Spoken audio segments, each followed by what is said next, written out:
convoy. He could move. And I looked back and I saw his ears flapping as he went back up the hill. The bastard left me. You know?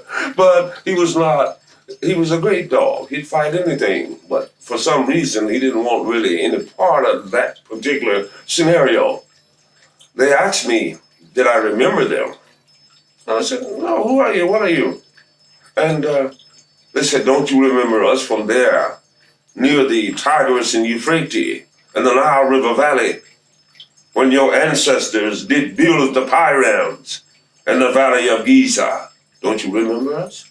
And I said, well, it's coming back to me, you know. And they took me aboard. And thus began this fantastic odyssey that has endured all of my life. The Biaviians believe that the earth is in a great deal of detrimental trouble and that we don't have much time to start straightening this thing out. Or the life of most of humanity may ultimately be forfeit. This is why I'm here, is to give this information to the world. Gone for 3 days. My brother found me sleeping in a cotton crib, and it was cold, freezing. But I was not suffering from exposure.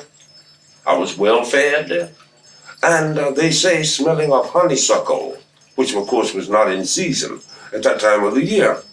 Also, as I came back to the house riding on my brother's back, big brother, I saw that the entire area was inundated with military trucks, cars, officials, guys in space suits, it looks like, in beekeeper suits or whatever. And but strangely, they were asking questions around, taking samples, etc. But my family, for some reason, never informed them that I had been missing. They took it in stride. And now, I've often wondered why, but for some reason they instinctively knew not to tell the authorities, because had they, perhaps right now I'd be in a petri dish at the Pentagon or something. You see what I'm talking about? So they didn't say a word, nor for some reason that they unduly worried that I was missing. Now, I am inclined to believe that it is some type of a psychological plant that the aliens must have inundated them with to set them at rest. You see what I mean? Mm-hmm. Well, I was gone for 3 days. That was the first time I saw this great mothership. The mothership looks like a big Tiffany egg.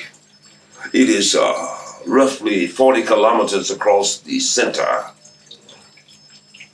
Across here, 40 kilometers, about 28 miles across, about 56 miles up and down. And it is a wondrous thing to behold. Unbelievable in its hugeness and complexity, and the thousands of beings moving about upon it, the levitating gardens out in the center, the craft of all kinds of configurations, the robotics, the little anti-grav jitneys that takes people across the voids, birds flying out in the center of this great opening, and the thrum of its 7 hydrogen-fed fusion cores, maintaining its atmospheric equilibrium. It's a wonder to behold, wonder to behold. I wanted to ask you, in terms of the ecology, we're on the East Coast and we're in the middle of winter, but the temperatures are like 50 degrees beyond what they're supposed to be. Can you explain that?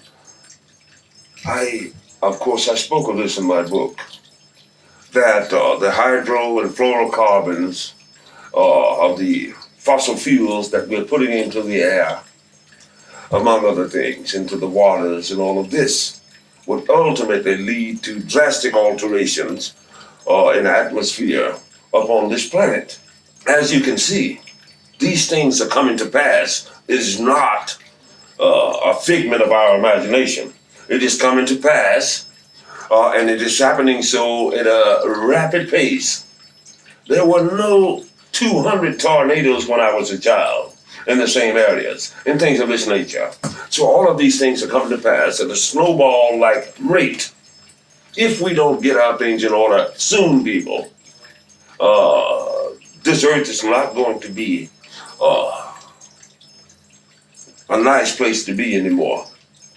You understand? All I can do is the best I can to get man to use his considerable scientific knowledge to lay aside some of his gluttony and greed and capitalistic overriding to help us repair this beautiful planet. Because if we do not, all I can do is offer a certain number of people the advantage of taking a trip on that great mothership so that humankind, sapien biped erectus, does not pass away from the universe.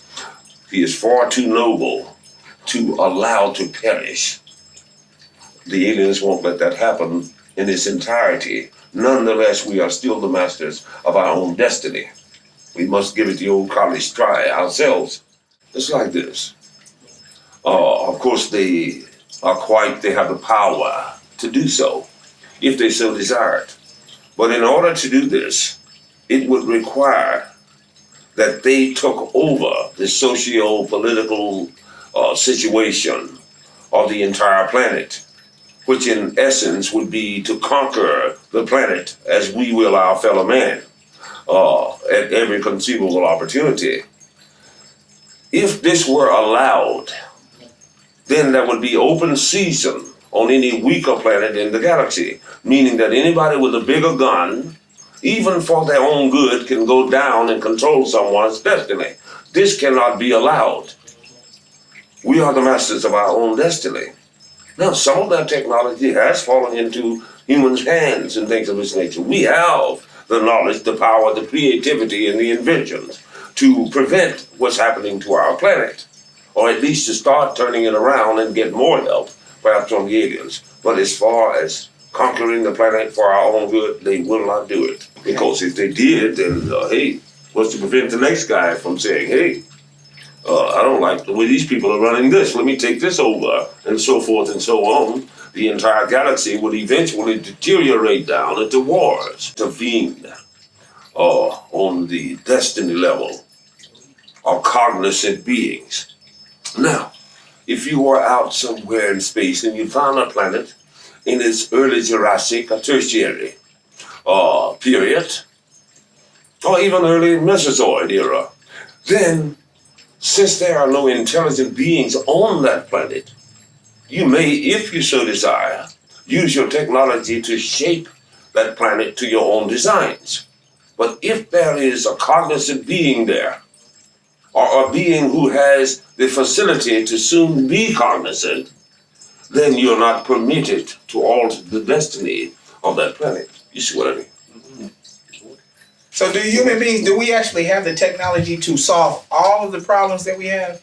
We have the technology to start turning it around. Listen to me.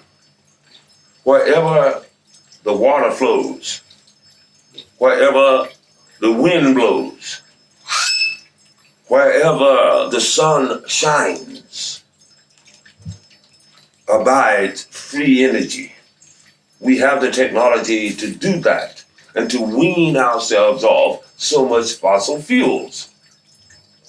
To wean ourselves off fossil fuel, as Brazil is doing, as some of the Netherlands are doing, would ultimately rule out the necessity of ground wars in places in order to get some more oil and things of this nature.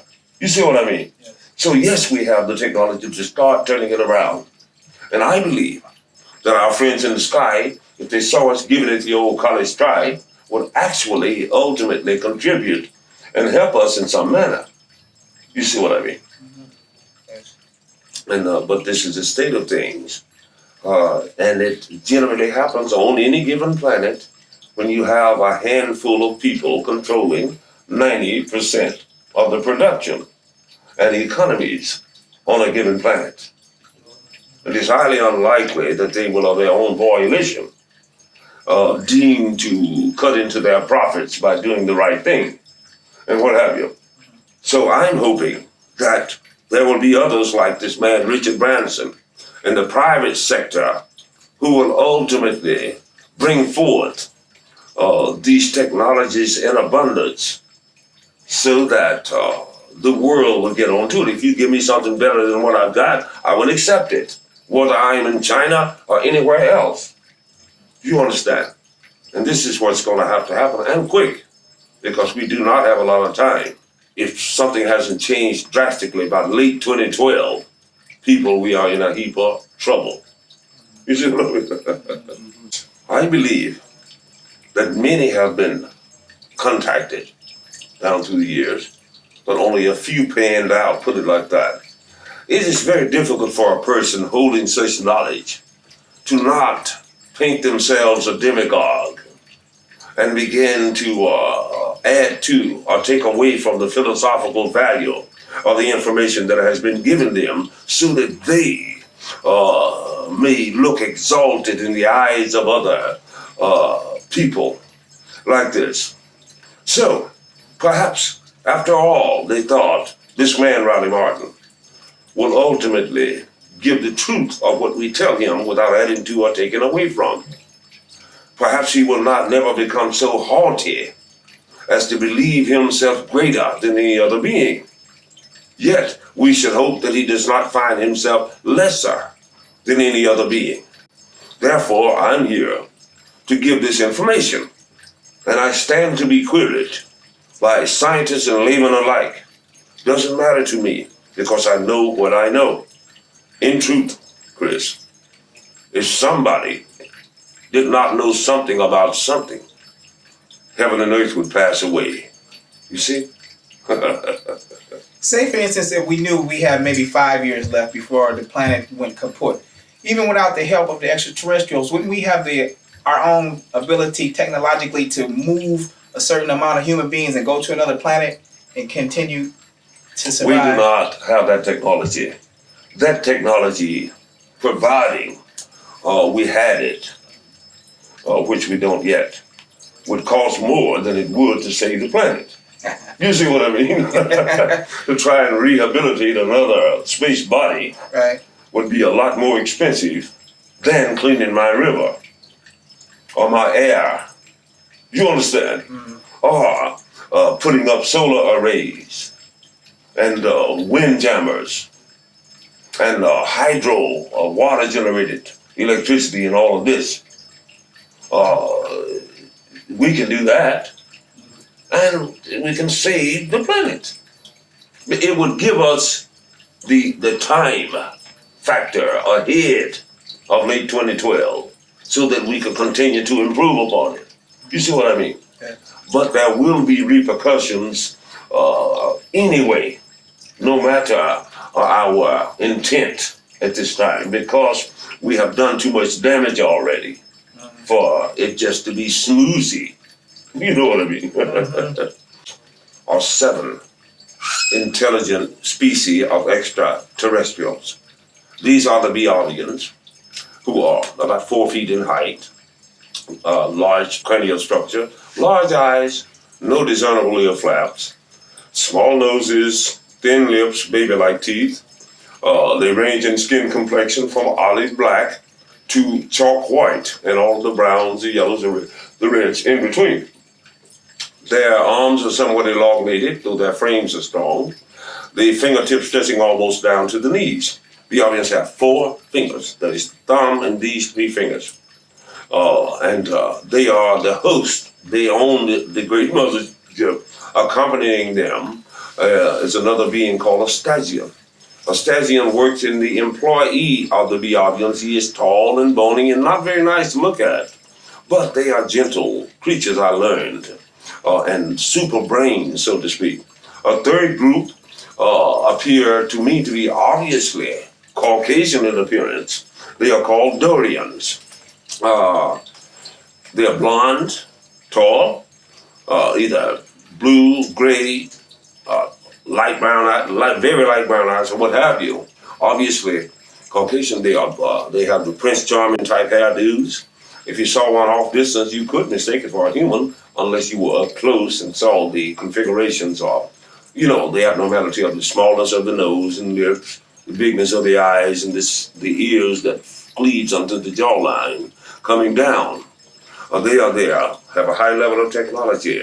A fourth one is called, obviously, reptilian in origin. They are called toxicians, and they are reptiles. I do not like them very much, and I never got the impression that they really were loving in any sense towards humans anyway, and what have you. And my manuscript of my book speaks of my having went head to head psychologically, telepathically with one of those powerful beings. And I emerged victorious, but I wouldn't want to do that again. The next group are called Neptunians. They are from a high gravity water planet. They are bluish gray in skin, must wear breathing apparatuses, even aboard the great Mothership, because of the humidity in the air of that planet. They are short, wide set, have a high level of technology that is generally ether-based, I believe, the drive systems and what have you. The sixth group are called the Screed. Now, if you can swallow the Screed people, the rest of them are easy. Screed are smart bugs. They look something like a crossbreed between a locust and a praying mantis. Put it like that. And they are very smart and they have a high level of technology. Now, I have been studying the Screed technology for some years. And the nature of that technology is totally different from the technologies of any of the other extraterrestrial species. But at last, I believe that I have more or less figured out the matrix of how they do it. And it is quite extraordinary for creatures. You see, many of the lower creatures on Earth have abilities that we are attempting